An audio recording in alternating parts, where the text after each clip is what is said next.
I am utilizing the Bit Integrations plugin to establish a connection between these two platforms. Let's go to Bit Integration Dashboard.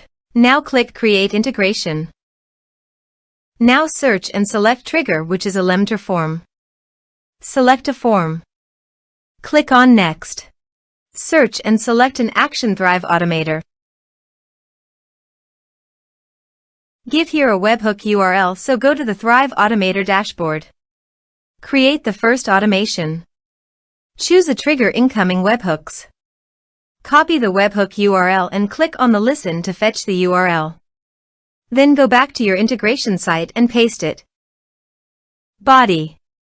Send all data. Choose Request Payload Application /JSON. Test webhook. Webhook executed successfully. Here are some advanced features in conditional logic you can use for your requirement.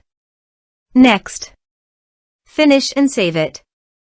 Go to your Thrive Automator site and here you can see that the data fetched successfully.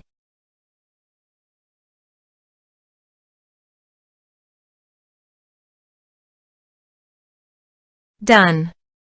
Click on the plus icon and add an action. Email.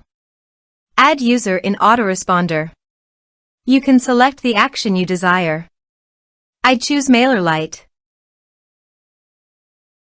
Choose a list. Done. Save and finish it.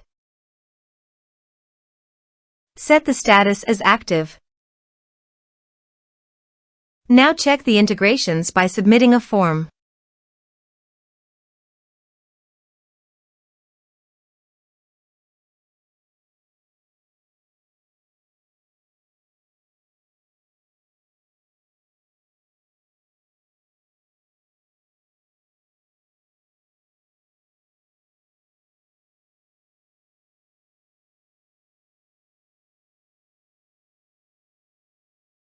Form submitted successfully.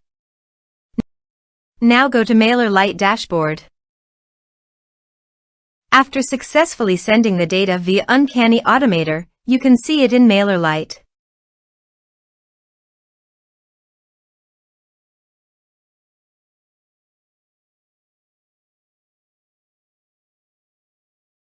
Thanks for watching.